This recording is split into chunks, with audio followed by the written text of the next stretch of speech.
네, 시장의 진짜 주식 이야기 나눠보는 신의 한수 시간입니다. 조익의 신의 한수, 코리아 인베스트 조이교 대표 자리해 주셨습니다. 어서 오세요. 네, 안녕하세요. 반갑습니다. 네, 매주 월요일 새로운 이 신의 한수를 전해 주시는데 오늘은 어떤 이슈와 함께 본격적으로 또 이야기를 나눠볼까요? 그 전에 유튜브 영상을 보니까 이 코너가 몇 시에 하냐라고 막 댓글 많이 올랐더라고요. 인기가 많더라고요. 네, 그래서 매주 월요일 오후 2시, 오늘 조금 오바됐는데 오후 네. 2시에서 2시 20분에서 한 네. 2시 40분까지 하니까 꼭 참고하시고요. 자, 오늘 이슈에 대해서는 신의 한 이슈 대기. 제가 사실은 제피몬 헬스케어 컨퍼런스 오늘 설명하려고 그랬는데 별게 없을 것 같아요. 올해는. 그러니까 그래도 좀 하나 쪽의 기술 이전에 대한 기대가 나오고 있다라는 뉴스는 네. 있던데. 근데 이제 그러니까 제표몬 헬스케어 컨퍼런스 올해 이제 제가 작년에는 M&A 이슈 떴는데 올해는 아직 좀 봐야 될 것 같아요. 이제 네. 올해는 미팅이 나오기 전에 컨퍼런스가 시작되기 전에는 이슈가 별로 없고요. 중간에 나올 것 같아요. 제가 볼 때. 근데 그 전에 올해 좀 특이한 거는 올해는 오히려 제약바이오 쪽보다 헬스케어 쪽이 훨씬 더 임팩트가 있게 지금 나오더라고요. 그것도 이제 세스와 관련해서 이제 IT하고 헬스케어하고 이렇게 접목시킨 융합이라고 보통 얘기하죠. 그죠? 그런 부분이 있어서 그런지 최근에 반디 꽤 많이 나오는 게 헬스케어 쪽이 제약바이오 쪽 훨씬 더 빠르게 나오고 있어요. 그다음에 제가 요거는 재밌게 좀 준비했는데 오늘 내용 좋아요. 보면서 좀 설명드리죠. 네. 제가 지난주 발표된 경제 지표 이거 얘기 드렸잖아요. 지난주 혹시 기억나세요? 지난주 월요일 날 제 방송 앞에 중국에 관심을 가지자 그래서 제가 되게 맞아요. 좋은 자료다.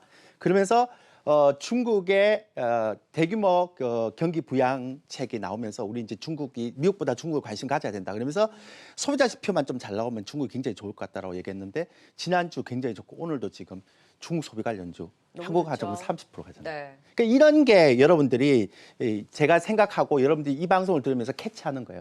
그러니까 어떤 기사가 나왔을 때 그 기사를 캐치할 수 있는 능력이 바로 그런 거거든요. 자, 소비자 물가지수 보세요. 예상치보다 별로 안 나왔어요. 예측이 4.7인데 4.5 나왔잖아요. 그럼 어떤 사람이 이렇게 얘기해요. 여기서부터 이렇게 많이 올라갔는데 이 소비자 물가지수 많이 올라간 거 아닙니까? 아니에요. 여기서 식품 가격이 17.4%. 그러니까 돼지고기 가격. 아프리카 돼지 열병 때문에. 그러니까 왜 중국은 돼지고기 소비가 되게 많아서 그런 부분이 있어서. 근데 이런 거는요. 다른 물가지수와 달라서 정부에서 그냥 보유한 거 풀어버리면 다 떨어지거든요. 그러니까 경기 부양에 상관없다는 거죠. 그래서 중소비 관련주가 굉장히 많이 올라갔는데 제가 볼 때 지금쯤 되면 좀 부담스러운 가격이에요. 그래서 나중에 제가 관심 정보 좀 뺐어요. 일주일 만에. 너무 많이 가서. 네. 그 다음에 미국의 ISM 제조업 지수 나왔을 때 제가 지난주에 그랬잖아요. ISM 제조업 소비 지수를 보자. 비제조업 지수를 보자 그랬는데 나쁘지 않아요. 예측보다 54.5보다 55 나왔어요. 근데 문제가 뭐냐면 왜 중국이 미국보다 더 좋을 거라고 자꾸 얘기를 하는가 하면 고용지표가 나왔는데요.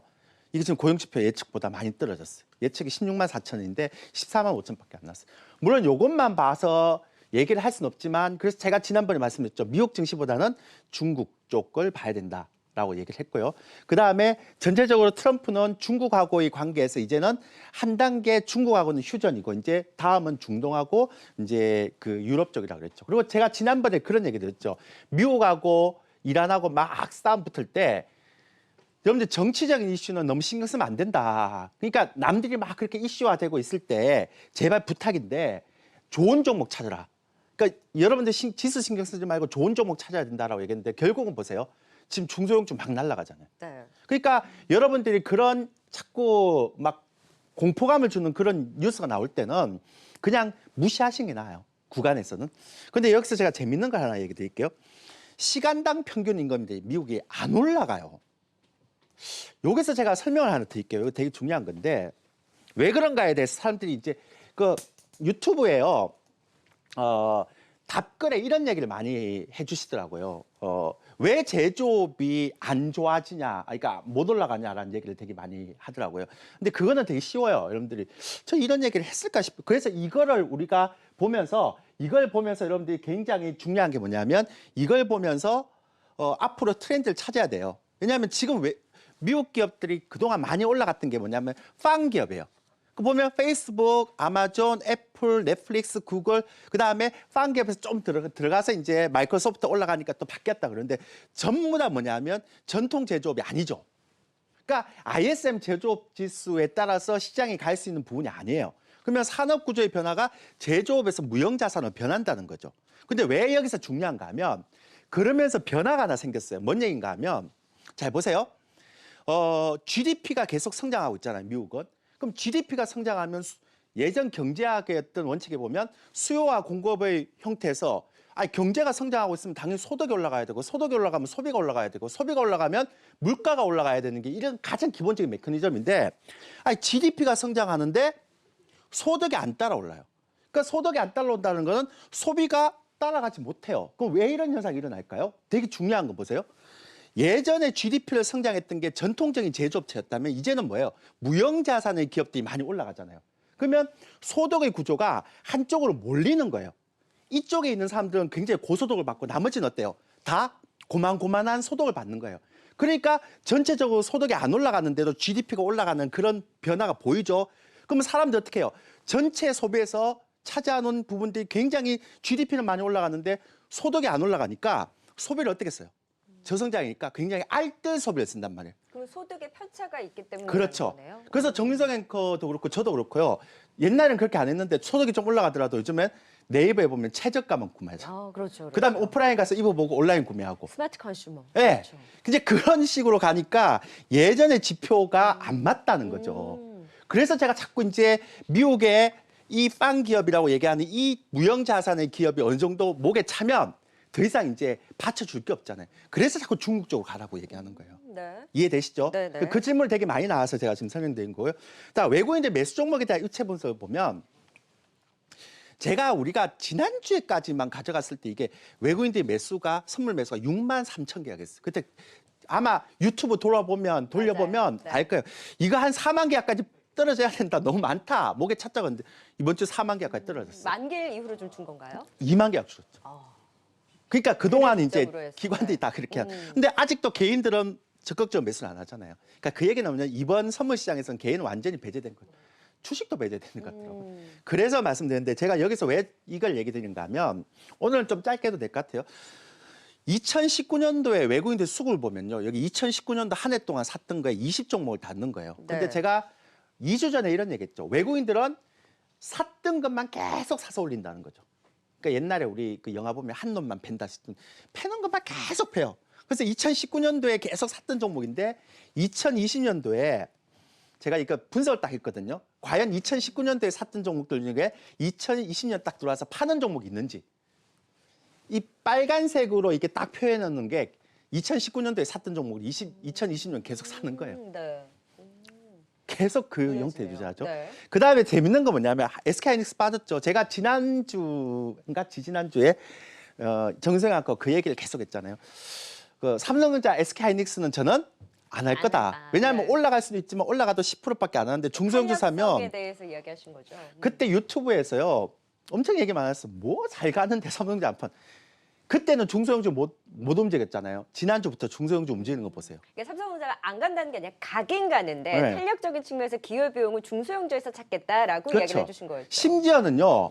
2차 전지만 하더라도 급등 나왔어. 맞아요. 너무 강했죠. 그러니까 보세요. 한 주만에 확 변해버리잖아요. 그러니까 이게 뭐냐면 여러분들이 못 간다라는 것 갖고 자꾸 시비비를 걸지 말고 시장에서 더 효율적인 투자가 무엇인가, 기회비용이 더 무엇인가 이걸 찾아야 돼요. 그다음에 제가 또 그런 얘기 드렸어요. 대형주보다는 중소형주가 이제 더 잘 갈 것입니다. 네. 근데 최근에 제가 삼성자빠에는 삼성전기나 이런 쪽이 나올 겁니다라고 얘기했는데 삼성전기 잘 가면서 중소형주인 사마콘데스가 엄청나게 급등해요. 맞아요. MLCC 예. 관련해서. 그러니까 여러분들 한번 보세요. 제가 대충 정리해 왔는데요. 중국 소비 관련주도 보면 LG생활건강 아모레퍼시픽보다 오늘 한국화장품 상한 것 같죠. 그렇죠. 확실히 시총이 작고 조금 더 가볍게 수급으로 움직일 그렇죠. 수 있는 종목들 탄력이 강하죠. 왜냐하면 그쪽 업종 확 들어갈 때는 중소형주 쪽으로 확 밀린다는 거예요.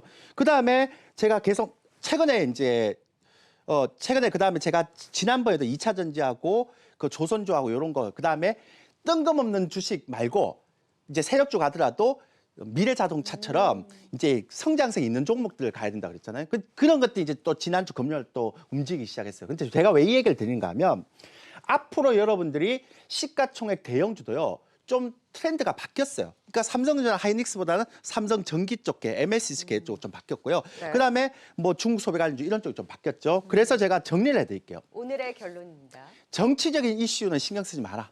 경제적인 이슈에 가라. 그 대신에 IT 종목의 업황이 외국인들이 좀 바뀌어요. 그다음에 막 이번 시장이 끝이 나려면 언제까지 끝이 나야 되는가 하면 아까 말씀드렸지만 2019년도 외국인들이 샀던 종목이 2020년도에 외국인들이 어떻게 해야 돼? 팔아야 되는데 아직까지는 샀던 종목이 계속 가잖아요. 이어지잖아요. 그다음에 아예 뭐 2020 관련주, 2차전지, 조선 뭐 이런 거, 미래자동차 이런 거고요. 그다음에 콘텐츠 관련주도 제가 이 시간을 통해서 계속 말씀드렸는데 지금 콘텐츠 관련주도 최근 들어서 급등하고 있습니다. 정부 정책 관련. 근데 이런 종목들 중에서 뜬금, 그러니까 묻지마 개별 종목도 없단 말이죠. 대충 그런 보면. 종목들 올해는 좀 약할 수 있다라고요. 상반기는 약할 것 같아요. 적어도 총선 전에는. 그래서 이런 게 전부 다 이게 테마를 물고 가는 형태인데요. 올해 제약바이오 실적 관련해서 갈 것이고 중소형주가 잘 갈 것이라고 제가 말씀을 드렸는데 그러면서 시즌 얘기해 주셨는데. 대형주 가든가요? 제약바이오 중에? 좀 약하죠. 약하죠. 근데 지금 CJN을 제가 27,000원에서 한 달도 아니야 한 3주 전인가 그때 얘기했는데요. 오늘도 52주 신고가죠. 그렇죠. 이제 27,000원에서 28,000원 매수했는데 목표 가격이 거의 왔어요. 30% 이제 근접해 있거든요. 조만간에 이제 목표 가격 와서 팔아야 될 시점이죠. 그러니까 제가 왜 이 얘기를 드리는가 하면 다시 한번 얘기 드릴게요. 정치적인 이슈 그냥 배제시키고 경제적인 뉴스만 가자. 그 대신에 IT 종목을 하되 저는 IT 종목은 반대예요. 그 대신 IT 종목을 할 때 MLCC나 뭐 이런 거 그다음에 카메라 쪽은 아직 살아있는 것 같고 그 종목만 하고 그러니까 IT 종목도 이제 세분화되는 것 같고요. 나머지 이제 좀 바뀌는 형태에서 이 밑에 있는 형태가 좋긴 한데 이 밑에 있는 걸 보되 가능하면 시가총액이 큰 것보다는 작은 쪽으로 가요. 그러니까 지금은 기회비용이나 효율성에 대한 부분을 접근해야지 자꾸 이런 식으로 가면 문제가 될 수 있어요. 그리고 제약바이오 제가 JP모건 헬스케어 컨퍼런스는 올해 제가 있어서 요거는 제가 오늘 설명을 좀 드리려고 그랬는데 막상 딱 보니까요. 뚜껑을 딱 열어보니까 작년처럼 개막 전에 막 M&A 이슈가 터진다는 이제 크다란 테마가 안 터져요.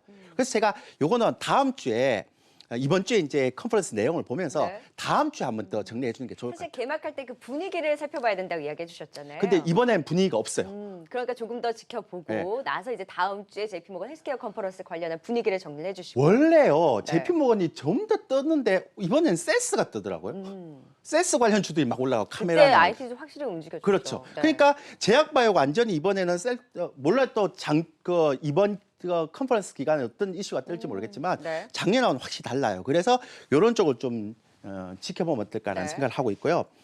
오늘 또 못다한 이야기 해주시는 강연회가 있다고요. 제 강연회 잘 안 하거든요. 무료 강연회 거의 안 하는데 이거 한 5개월 만에 하는 것 같아요. 그러니까 1월 18일 토요일 날 1시에서 3시에 하는데 여의도 역 5번 출구에 쭉 나오시면 동아빌딩 6층에서 1층에 삼성전자 그 대리점이 있고요. 근데 여기서 제가 1시에서 3시까지 무료 강연을 할 거고요.